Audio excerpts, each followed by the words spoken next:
Hi, it's Christina with the Sisyphean Journal, and today again I have to thank Abortion Docs for providing documentation about this young black woman who died at the hands of Dr. Reginald Sharpe. And he has quite a history of malpractice, which I'll cover as I go over this.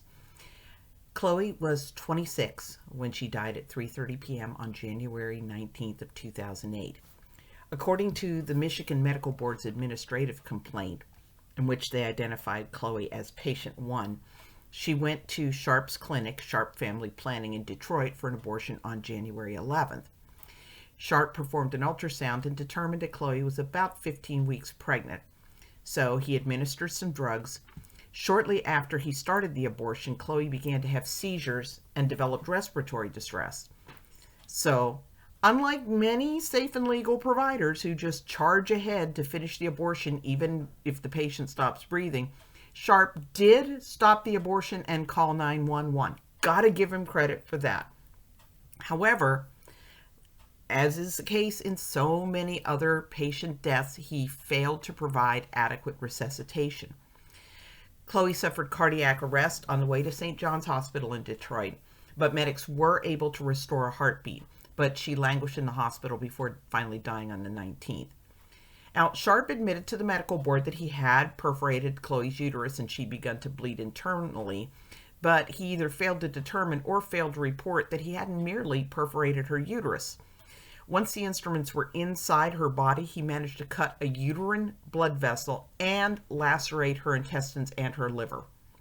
Now, since Chloe did not die the day of the abortion, it's likely that doctors were able to repair the damage and that she had died of an infection. Now, Sharpe continued to perform abortions after Chloe's death and continued to botch them. The same document that covers Chloe's death describes 4 additional injured patients. Patient 2, who underwent a 19-week abortion, Sharpe transferred her to a hospital because of the amount of pain she was experiencing, and an ultrasound found that the fetal head was protruding from her uterus, and the damage to her uterus was so extensive that she required a hysterectomy. Patient 3 underwent a 2-day procedure. She was about 23 weeks pregnant. Just like with Chloe, he had perforated her uterus and sent her to the hospital. He had actually managed to push fetal parts through the hole in her uterus into her abdominal cavity. And as with his other injured patients, Sharpe had kept grossly inadequate patient records and failed to properly monitor his patient and had no qualified person there to administer anesthesia. Now, fortunately, the damage to this woman's uterus was repaired, but it's unknown whether this is going to have an impact on future childbearing. Patient 4 went to Sharpe for a 2-day procedure. She was 22 or 23 weeks pregnant. And the document doesn't indicate that patient 4 was injured, but does note that Sharpe put her under general anesthesia without a trained professional to assist. He had scanty and sloppy documentation and failed to monitor her while she was sedated. And if you follow either my blog or this channel, you'll see that this is a repeated pattern. But if you also pay attention to what the abortion lobby is doing, they'll, number 1, assure you that this never happens, and 2, complain if somebody tries to put a regulation in place that you have to have somebody monitoring the patient when she's under general anesthesia. It's just ridiculous. Patient 5, I found out that her name was Bianca. She later sued Sharpe. She was 16 weeks pregnant. Again, his documentation was sloppy and incomplete, and he spent about an hour trying to complete the abortion before her cervix was adequately dilated. Bianca cried and screamed in pain, and 2 nurses held her legs in the air so that Sharpe could work. She begged him to let her rest and provide pain medication. He resumed the abortion about an hour and a half later, but was still unable to complete it, and he had to admit her to the hospital where other doctors completed the abortion, repaired uterine perforations, and extensive damage that cost her about 2/3 of her bladder, and she had to have stents put into her kidneys. She required multiple follow-up procedures to address damage to her urinary tract.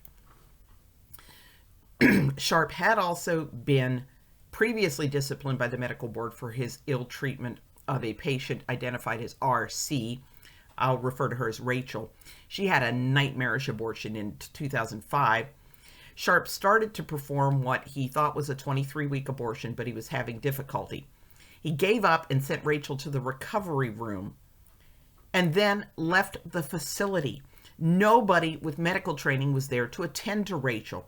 She screamed so loudly in pain that her mother heard her and demanded to be allowed to see her, and she ended up attending to Rachel as she delivered the dead baby.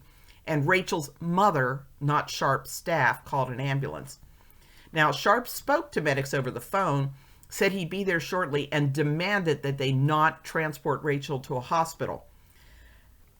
Because of fear of a confrontation with Sharpe, the medics loaded Rachel up and drove her to a nearby parking lot so that they could assess her.